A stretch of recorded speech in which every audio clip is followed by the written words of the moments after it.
مكة يا مكة يا حرما أشجانا نلت عزا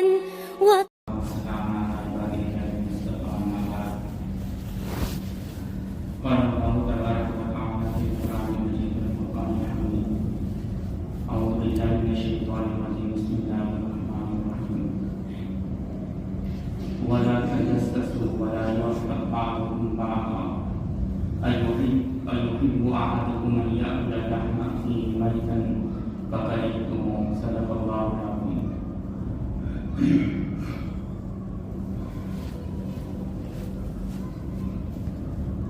میں نے آپ کے سامنے جو آیت کریمہ تلاوت کی اس میں اللہ تبارک و تعالیٰ نے غیبت کی شناخت اور برائی کو بیان کیا. اس مضمون پر اور موضوع پر میں نے کچھ دن پہلے ہی طلباء کے سامنے کلام کیا تھا. چونکہ خواص بھی اس بیماری میں مبتلا ہیں، عوام بالخصوص اس بیماری میں مبتلا ہیں، اس لیے میں نے مناسب سمجھا کہ اسی آیت کریمہ کا انتخاب کر کے غیبت کی برائی اور اس کی شناخت کے متعلق آپ کے سامنے کلام کیا گیا. غیبت ایک ایسی بیماری ہے، ایک ایسا سنگین گناہ ہے کہ جس کے لیے قرآن پاک نے ایسے سخت سے سخت الفاظ استعمال کیے کہ کسی اور بیماری کے لیے، کسی اور گناہ کے لیے اللہ نے ایسے سخت کلمات اور الفاظ استعمال نہیں کیے. چنانچہ اللہ نے قرآن پاک میں فرمایا أَيُحِبُّ أَحَدُكُمْ أَن يَأْكُلَ لَحْمَ أَخِيهِ مَيْتًا فَكَرِهْتُمُوهُ کہ تم آپس میں ایک دوسروں کی غیبت مت کرو، اس لیے کہ غیبت کرنا ایسا ہی ہے جیسا کہ اپنے مردار بھائی کا اور مرے ہوئے بھائی کا گوشت کھانا. کسی مرے ہوئے جانور کے گوشت کو کھانے کے بارے میں نہیں کہا، بلکہ ایک انسان، اور وہ انسان بھی مرا ہوا اور وہ بھی خود کا بھائی. جس شخص کے اندر رتی برابر انسانیت ہوگی وہ اس گناہ کو تو کرنا درکنار، اس گناہ کو کرنے کے بارے میں بھی نہیں سوچ سکتا. اس لیے ائمہ محققین نے لکھا ہے کہ غیبت کی سب سے بڑی دنیاوی نحوست یہ ہے کہ اللہ اس کو لا علاج امراض میں مبتلا کر دیتے ہیں، اس کو ایسی بیماری میں مبتلا کر دیتے ہیں جس کا کوئی علاج بھی نہیں دنیا میں. اس کے بعد حضرات نے کہا کہ عام طور پر غیبت کرنے والے لوگ اور جو لوگ غیبت کو کثرت سے کرتے ہیں وہ کینسر کی بیماری میں مبتلا ہو جاتے ہیں. اس لیے کہ کینسر کی وجہ ہے سڑی ہوئی چیز اور بیکار چیزیں کھانا. اور ظاہری بات ہے اللہ نے قرآن پاک میں کہا ہے کہ تم اپنے مرے ہوئے بھائی کا گوشت کھا رہے ہو، تو جب انسان سڑا ہوا گوشت کھائے گا تو اس کا باطن آہستہ آہستہ مریض ہوتا چلا جائے گا، یہاں تک کہ کینسر جیسی بیماری میں مبتلا ہو جائے گا. آخرت میں تو ہے ہی اس کا نقصان. آخرت میں تو کتنا بڑا نقصان ہے کہ اس نے جو نیکیاں کی ہیں وہ اس غیبت کرنے والے کو دے دیا جائے گا. جس کی اس نے غیبت کی ہے وہ ساری نیکیاں ان کو دے دی جائے گی، اور اگر نیکیاں ختم ہو جائے گی تو جس کی آپ نے غیبت کی ہے اس کے گناہ تمہارے سر پر ڈال دیے جائیں گے. اس لیے حضرت تھانوی رحمۃ اللہ علیہ فرماتے ہیں کہ اگر غیبت کرنے کا اتنا ہی شوق ہے تو اپنے ماں باپ کا کر لیا کرو، کم از کم ان کے کھاتے میں تو نیکیاں جائیں. یہ ایک فرضی بات کہہ رہے ہیں، یعنی یہ بتلانا چاہ رہے ہیں کہ کتنی خراب چیز ہے. ورنہ اس کا ہرگز یہ مطلب نہیں کہ انسان اپنے والدین کی غیبت شروع کر دے. اس لیے جب یہ آیت کریمہ نازل ہوئی تو صحابہ نے اللہ کے رسول صلی اللہ علیہ وسلم سے سوال کیا کہ اللہ کے رسول قرآن پاک میں تو اللہ آپ نے غیبت کرنے سے منع کیا تو غیبت کس کو کہتے ہیں؟ تو اللہ کے رسول صلی اللہ علیہ وسلم نے فرمایا ذکر کا اخا کا بیماریہ کر، کہ اپنے بھائی کا اس انداز میں برائی کرنا، اس کی عدم موجودگی میں، کہ جب اس کو یہ بات معلوم ہو تو اس کو ناگوار ہو، اس کو برا محسوس ہو، لہذا کسی کی پسے پشت غیر حاضری میں، غیر موجودگی میں برائی کرنے کو غیبت کہتے ہیں۔ لیکن مفتی تقی عثمانی دامت برکاتہ فرماتے ہیں کہ جب کوئی انسان غیبت کرتا ہے اور اس کو روکنے کی کوشش کی جاتی ہے اور اس سے کہا جاتا ہے کہ تم غیبت کر رہے ہو، تو ہم یہ فوراً جواب دیتے ہیں کہ میں تو یہ بات اس کے سامنے کہہ سکتا ہوں، میں حق بات ہی کہہ رہا ہوں، کوئی غلط بات نہیں کہہ رہا ہوں، میرے اندر اتنی طاقت ہے کہ یہ حق بات اور اس کی یہ برائی اس کے منہ پر کہہ سکتا ہوں۔ اور یہ جملہ کہہ کر کے وہ اپنے لیے غیبت کو جائز کروانا چاہتے ہیں، غیبت کے دروازے کو کھولنا چاہتے ہیں، لیکن حضرت فرماتے ہیں ارے بھائی، جب تم نے اس کی برائی کر لی اور یہ اس کی ناگواری کا سبب بنا ہے، تو چاہے تم یہ بات اس کے منہ پر کہہ سکتے ہو یا نہ کہہ سکتے ہو، غیبت کی تاریخ صادق آ گئی ہے، تمہیں غیبت کا گناہ مل چکا ہے اور تم نے اپنے مرے ہوئے بھائی کا گوشت کھا لیا۔ اور اگر سب کے سامنے آپ نے اس کو ذلیل کر اس کے عیوب کو کھول دیا، اس کو بے آبرو اور بے عزت کر دیا، تو اس سلسلے میں اللہ کے رسول صلی اللہ علیہ وسلم فرماتے ہیں اپنے بھائی کو بے آبرو ذلیل کرنا، اس کی عزت کو پامال کرنا سب سے بدترین سود ہے، اور سود کا ادنا درجہ ہے اپنی ماں سے زنا کرنا۔ اس لیے آئے دن ہم اپنے دینی بھائیوں کو سب کے سامنے ذلیل کرتے ہیں، ان کی عزت کو پامال کرتے ہیں، اور ہمیں یہ معلوم نہیں کہ ہم کتنا بڑا سنگین گناہ کر رہے ہیں۔ جس طریقے سے اپنی ماں سے زنا کرنا، کسی عورت سے بدکاری کرنا، شراب پینا، خنزیر کھانا، ہم اس کو گناہ کبیرہ سمجھتے ہیں، تو غیبت کرنا اس سے بھی بڑا گناہ ہے۔ اگر کوئی شراب پی رہا ہے، خنزیر کھا رہا ہے، تو ہم اس کو گناہ سمجھتے ہیں اور اس آدمی کو برا سمجھتے ہیں، لیکن غیبت اس سے بھی بڑا گناہ ہے۔ اس لیے اللہ کے رسول صلی اللہ علیہ وسلم نے فرمایا الغیبت اشد من الزنا، کہ غیبت کرنا یہ زنا سے بھی عظیم گناہ ہے، اس سے بھی بڑا گناہ ہے۔ کیوں؟ اس لیے کہ آپ نے اگر زنا کیا، خنزیر یا شراب پی رکھی یا کوئی غلط چیز کھا لی ہے آپ نے، تو اس کا نقصان آپ کو ہوگا، لیکن جب تم نے کسی کی غیبت کی ہے اور لوگوں کے ذہنوں میں اس کے متعلق جو غلط فہمی بیٹھ چکی ہے، وہ آدمی اس کی بھی استطاعت نہیں رکھتا ہے کہ وہ اس غلط فہمی کو لوگوں کے ذہنوں سے دور کرے، اس لیے کہ اس کو خود کو معلوم نہیں کہ میرا بڑا دینی بھائی میری برائی کر رہا ہے غیر موجودگی میں۔ ایک وہ دشمن ہے جو کھلم کھلا آپ کا مقابلہ کرتا ہے، اور ایک وہ ہے جو پسے پشت آپ کا مقابلہ کرتا ہے۔ تو جو دشمن آپ کا کھلم کھلا مقابلہ کر سکتا ہے تو اس سے تم اپنی جان اور عزت بچا سکتے ہو، لیکن جو تمہارے پسے پشت تمہاری برائی کر رہا ہے، تمہاری عزت پر حملہ کر رہا ہے اور پسے پشت تمہارے ساتھ دشمنی نبھا رہا ہے، اسے انسان نہیں بچ سکتا۔ غیبت میں یہی حال ہے کہ انسان یہ اس کا چھپا ہوا دشمن ہے جو اس کی غیبت کر رہا ہے۔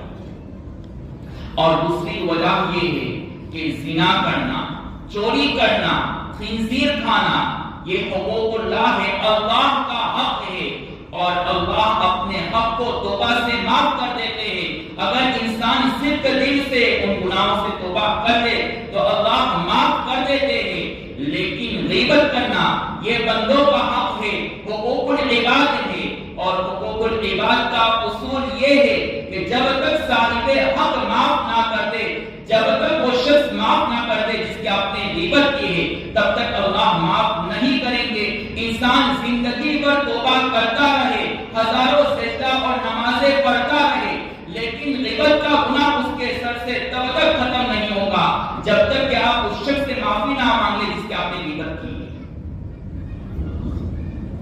اور غیبت کو شریعت نے ناپسند اس وجہ سے کیا کہ غیبت ایک ایسی بیماری ہے جس سے نفرتوں کا دروازہ کھلتا ہے۔ جہاں صاحب حق کو جس کی غیبت آپ نے کی ہے اس کو پتا چلا کہ آپ نے اس کی غیبت کی ہے، اس کے دل میں بھی آپ کی نفرت اور دوسرے کے دلوں میں بھی آپ کے متعلق نفرت، جس کی وجہ سے انسان کے معاشرے میں فساد پیدا ہوتا ہے، بگاڑ پیدا ہوتا ہے۔ اس لیے شریعت نے اس گناہ کو سب سے ناپسند کیا ہے اور اس کو سنگین گناہ قرار دیا۔ ایک صحابی نے اللہ کے رسول صلی اللہ علیہ وسلم سے سوال کیا کہ اللہ کے رسول، اگر کسی کے اندر کوئی برائی موجود ہے، واقعی اس کے اندر یہ خرابی موجود ہے،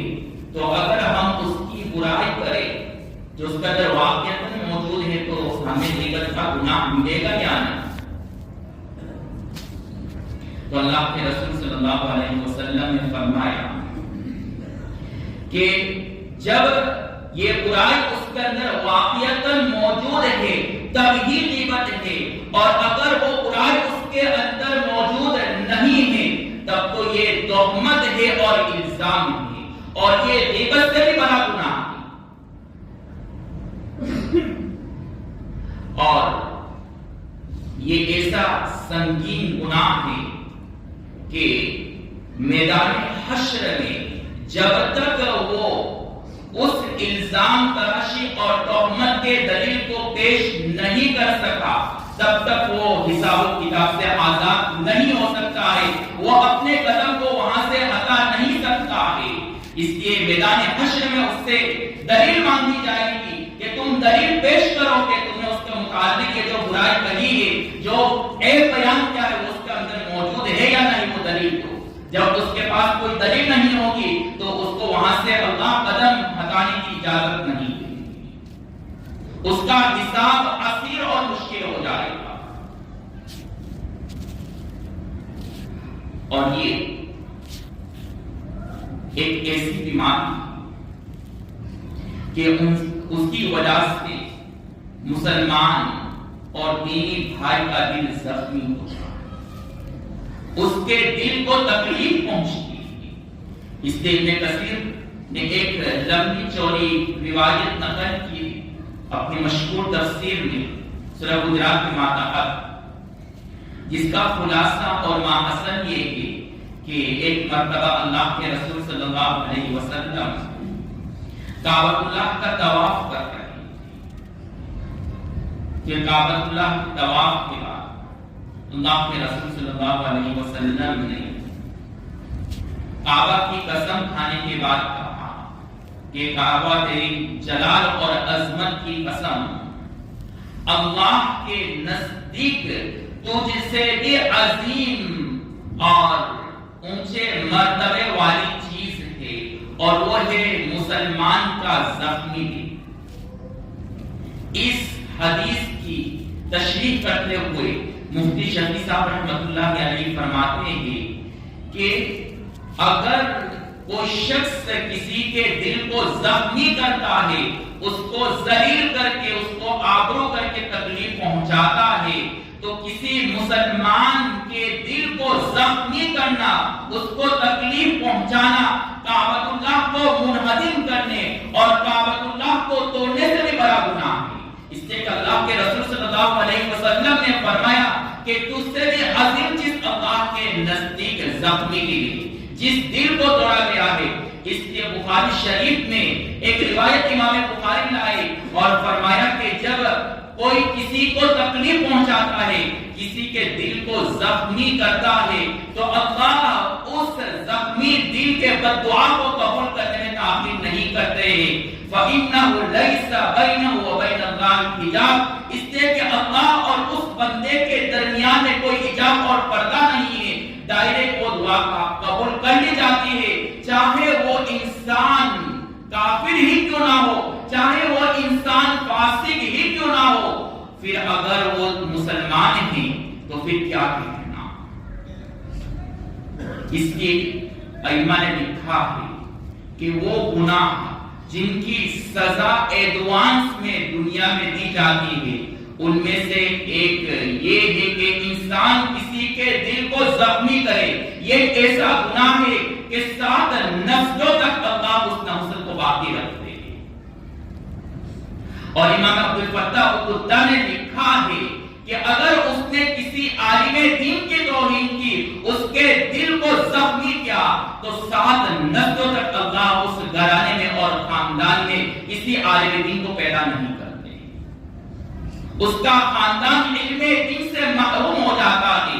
یہاں تک کہ اس خاندان میں کثرت سے موت کے واقعات پیش آتے، جوانی میں ایسے لوگوں کی وفات ہو جاتی۔ پھر آگے مفتی شفیع صاحب لکھتے ہیں کہ جب کعبۃ اللہ کو منہدم کرنے کے لیے، اس کو توڑنے کے لیے ابرہہ کا لشکر آیا، تو اللہ نے اس لشکر کے مقابلے کے لیے ابابیل اور پرندوں کو بھیجا،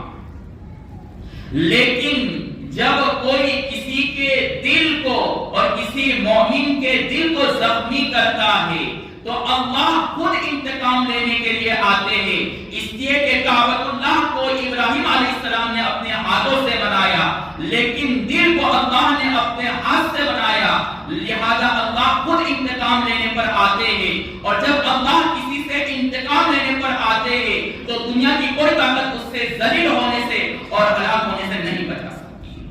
وہ ذلیل اور ہلاک ہو کر کے رہتا ہے۔ اس لیے دوسروں کی غیبت، دوسروں کے دلوں کو زخمی کرنے سے اپنے آپ کو بچائے، اس لیے کہ اس سے انسان کی آخرت تو برباد ہوتی ہی ہے، لیکن ساتھ ساتھ میں دنیا اور آپ کی اولاد بھی برباد ہوتی۔ پھر ہم شکایت کرتے ہیں، عاملوں کے پاس جاتے ہیں اور کہتے ہیں کہ ہمیں کیا ہو گیا، ہمیں کس کی نظر لگ گئی ہے، آپ کو آپ کی گناہوں کی اور آپ کے بچوں کو آپ کی گناہوں کی نظر لگ چکی ہے۔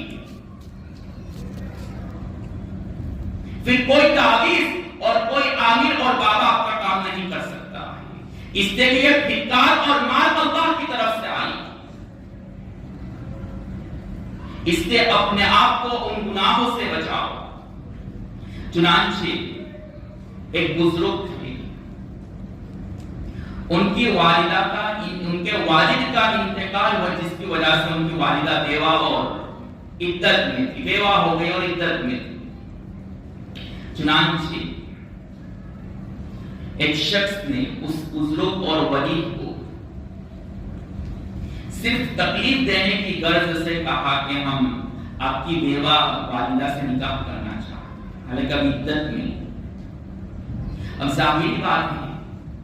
کسی کی ماں ابھی بیوہ ہو، عدت میں ہو، اور کوئی اس طرح کی پیشکش کرے کہ ہم آپ کی والدہ سے نکاح کرنا چاہتے ہیں، تو اس کے دل پر کیا گزر رہا ہوگا انسان نہیں سمجھ سکتا، اس کی تکلیف کا عالم کیا ہوتا ہوگا ہم اور آپ کلپنا نہیں کر سکتے۔ لیکن بہرحال وہ بزرگ تھے، انہوں نے ناراض اور غصے ہونے کے بجائے کہا کہ میں اپنی والدہ سے پوچھ کر کے آتا۔ جب والدہ کے روم میں اور کمرے میں پہنچتے ہیں تو ان کا دل بے چین ہوتا ہے کہ میں اپنی والدہ کو کیسے یہ سوال کروں، پھر واپس باہر آتے ہیں اس ارادے سے کہ اس کو منع کر دوں، جس نے یہ سوال کیا ہے اس کو میں انکار کر دوں، لیکن پھر ان کے دل میں یہ خیال آتا ہے کہ میں نے ان سے وعدہ کر لیا کہ میں اپنے والدہ سے پوچھ کر کے بتاتا ہوں۔ پھر واپس روم میں جاتے ہیں اپنی والدہ سے پوچھنے کے لیے، پھر وہیں پریشانی، وہیں بے چینی، اس طرح انہوں نے 2-3 چکر لگائے اور پھر آخر اپنے دل پر پتھر رکھ کر کے انہوں نے ارادہ کر لیا کہ اب ساحل اور جس نے نکاح کا مطالبہ کیا ہے، جس نے نکاح کی درخواست کی، اسے میں منع کروں۔ چنانچہ جب دروازہ کھولتے ہیں یہ کہنے کے لیے کہ میری والدہ سے میں یہ سوال نہیں کر سکتا ہوں، تو وہ دیکھتا ہے کہ وہ آدمی وہاں مرا پڑا ہوا ہے۔ کسی نے پوچھا کہ یہ کیوں مر گیا، تو اس نے کہا کہ میرے دل کے صبر نے اور زخمی دل نے اس کو مار دیا۔ اس کے جس ایک موقع پر ایک غزوہ میں اللہ کے رسول صلی اللہ علیہ وسلم کے دندان مبارک کا کچھ حصہ، آگے کا حصہ شہید کر دیا ہے، تو اس غزوے اور اس موقع پر اللہ کے رسول صلی اللہ علیہ وسلم نے یہ فرمایا کہ اس قوم کو کیسے کامیابی مل سکتی ہے جو اپنے نبی کو زخمی کرے، اپنے نبی کے دل کو زخمی کرے۔ تو اس موقع پر ائمہ محدثین نے ایک سوال کیا کہ اللہ نے اپنے نبی کے بارے میں قرآن پاک میں کہا کہ آپ رحمت للعالمین ہیں، اور رحمت للعالمین کا تقاضا یہ ہے کہ کسی بھی حال میں اپنی قوم کے لیے بد دعا نہ کرے، لیکن یہاں پر اللہ کے رسول نے اپنی قوم کے لیے بد دعا کی کہ اس قوم کو کامیابی کیسے مل سکتی ہے جو اپنے نبی کو زخمی کرے، اپنے نبی کے دندان مبارک کے کچھ حصے کو شہید کر دے۔ تو وہاں محدثین نے بہت کچھ جوابات لکھے ہیں، لیکن جو جواب قابل ذکر ہے جو اس مضمون کے متعلق ہے وہ یہ ہے کہ جب اللہ کے رسول کے اس حصے کو زخمی کیا گیا، دندان مبارک کے کچھ حصے کو شہید کر دیا گیا، تو اس وقت اللہ کے رسول نے دیکھ لیا کہ اللہ جلال میں آ گئے، اس لیے کہ نبی کے کسی جسم کو زخمی کرنا تو درکنار، اللہ اپنے محبوب کے ایک خون کے قطرے کو بہنا گوارا نہیں کر سکتے، تو یہاں پر تو آپ کے دندان مبارک کے کچھ حصے شہید کر دیے گئے، تو اللہ کا جلال اعلیٰ پیمانے پر پہنچ چکا تھا۔ اس جلال کو اللہ کے رسول صلی اللہ علیہ وسلم نے دیکھ لیا اور بھانپ لیا کہ اگر میں نے اس قوم سے انتقام نہیں لیا تو اللہ اپنے جلال کی وجہ سے اس پوری قوم کو ہلاک کر دیں گے۔ اس لیے نبی نے خود انتقام لیا اور کہا کہ اس قوم کو کامیابی نہیں مل سکتی۔ یہ بھی نبی کی رحمت تھی، اس لیے کہ اگر اللہ کے رسول انتقام نہیں لیتے تو یہ پوری قوم نیست و نابود اور ہلاک ہو جاتی۔ تبھی تو تاریخ میں جب اللہ کے رسول کو لہو لہان کیا گیا تو اللہ نے فوراً ملائکہ کو بھیجا اور کہا کہ اگر میرا نبی کہے تو اس پوری قوم کو ہلاک کر دو۔ بہرحال جب انسان کسی کے دل کو زخمی کرتا ہے اور وہ آدمی انتقام نہیں لیتا ہے تو خود اللہ کی ذات انتقام لیتی ہے۔ اس لیے اپنے آپ کو غیبتوں سے،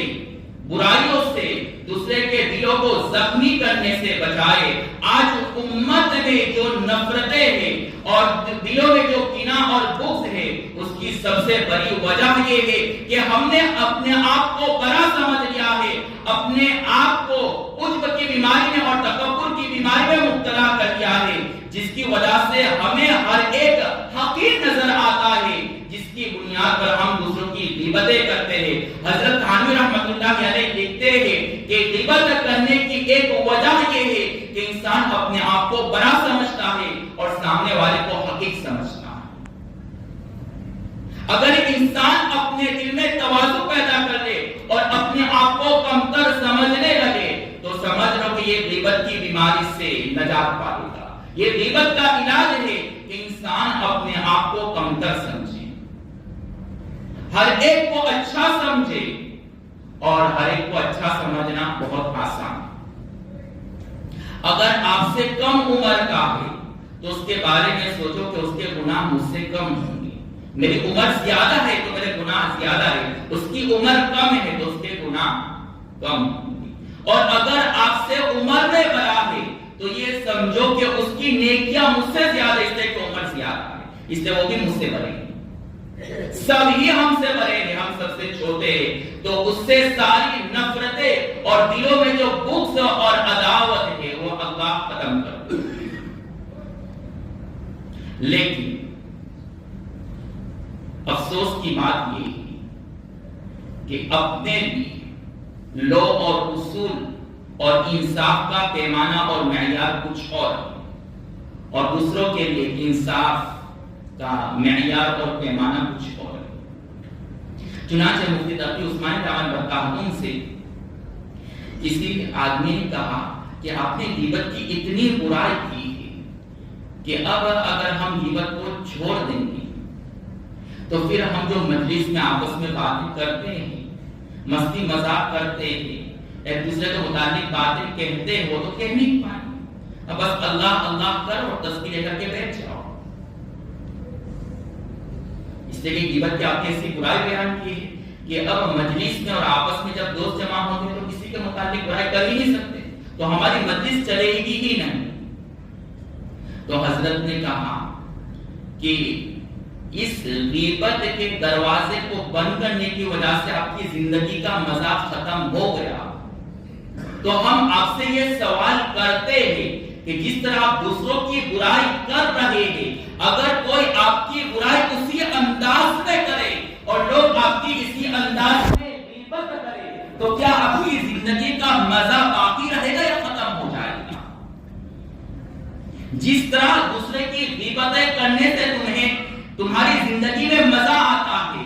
تو اسی طریقے سے جب تمہاری کوئی غیبت کی جائے گی، تمہارے لوگ برائی کریں گے، تو اس وقت سوچنا کیا تمہاری زندگی کا مزہ باقی یا ختم ہو گیا۔ یہ اس لیے ہو رہا ہے کہ ہم نے دوسروں کے لیے الگ معیار انصاف کا متعین کیا ہے اور اپنے لیے کچھ اور معیار متعین کیا۔ ہم چاہتے ہیں کہ ہم سب کی برائی کریں اور ہماری کوئی برائی نہ کرے، ہماری سب تعریف کرے۔ یہ کیسے ہو سکتا ہے؟ اگر آپ عزت چاہتے ہو تو عزت دینا سیکھو۔